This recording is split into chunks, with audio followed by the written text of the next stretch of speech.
Bonsoir chez vous. Au-delà de l'influence de nos us et coutumes dans notre façon de nous exprimer et de faire les choses, au-delà des contraintes que nous imposent les normes sociétales au travers des outils érigés en garde-fou pour réguler notre vivre ensemble, au-delà même des valeurs qui doivent nous modeler et faire de nous des modèles inspirés et inspirants, nous ne mesurons pas forcément à quel point nous sommes manipulables et manipulés finalement par presque rien.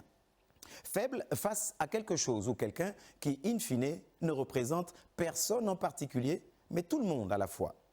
Quelqu'un, sinon un ensemble de personnes non définies qui n'ont ni identité ni visage. Un être qui se résume à deux simples lettres, une syllabe, un son, dont la seule évocation suffit pour susciter une idée, un mouvement, un courant, parfois même un effet de mode, une rumeur vérifiable ou non dans le temps et dans l'espace, au point d'exercer un véritable dictat, une dictature, la dictature du « on ». On dirait que, on pense que, on a dit que, mais diantre, qui est-il ce « on » et d'où puise-t-il autant d'influence pour faire valoir et prévaloir son joug? Tout ce que l'on sait de « on », c'est qu'il serait tiré du latin « homo », qui signifie l'être humain, que c'est un pronom indéfini, neutre, qui renvoie à une ou plusieurs personnes sujet de la phrase. Il ne s'emploie que pour désigner des êtres humains. On peut désigner un sujet indéterminé parce qu'il est inconnu du locuteur. Il est alors équivalent à quelqu'un. Le dictionnaire Larousse parle d'un être humain non précisé, quelqu'un, ou encore des personnes dont l'identité n'est pas connue ou précisée, des personnes éloignées dans le temps ou l'espace. Et le Larousse d'ajouter également que on est, entre autres, une personne indéterminée dans les phrases sentencieuses, les proverbes, les phrases d'ordre général du genre « quand on veut noyer son chien, on l'accuse de rage ».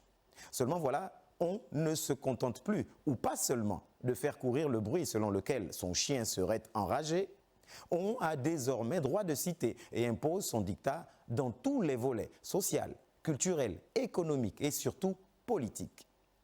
Plus encore, dans les espaces que l'on pourrait qualifier de villages dans ce monde globalisant et globalisé, on a son mot à dire pour tous ceux qui se trament. Pire encore, dans un village bantou en pleine mutation, en pleine restructuration, un village en pleine restauration. On dit que le rassemblement à venir des villageois en vue de choisir ou d'élire le prochain chef du village ne dit rien qui y vaille.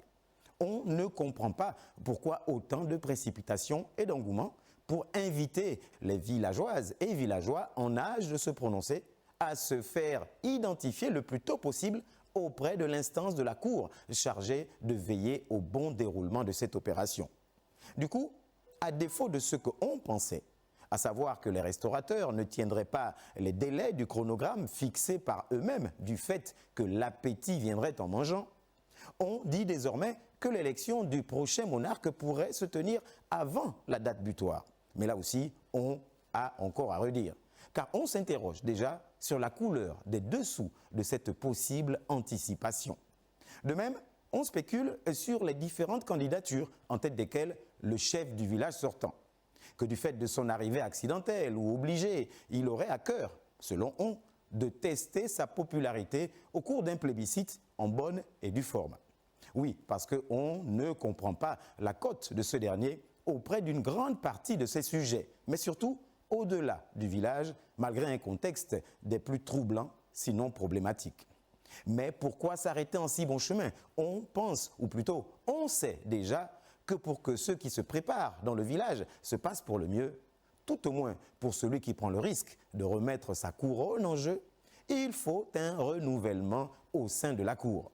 Car les batailles à venir exigent des profils spécifiques, quitte à renouveler tout le village. On annonce déjà un chamboulement dont l'imminence ne surprendrait nullement les observateurs, politologues et critiques des changements saisonniers d'une contrée où les intempéries vibrent désormais au rythme des incertitudes liées à une couche d'ozone endommagée.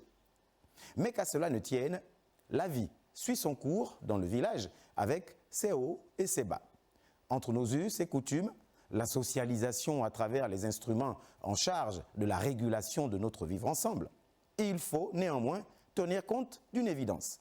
celle du poids et de l'influence de ce qui a la caractéristique d'être indéfini, d'être à la fois réel et abstrait. C'est là où se trouve la vérité et l'absurdité. Car là où on commence, la dictature du on s'impose. Bonsoir chez vous.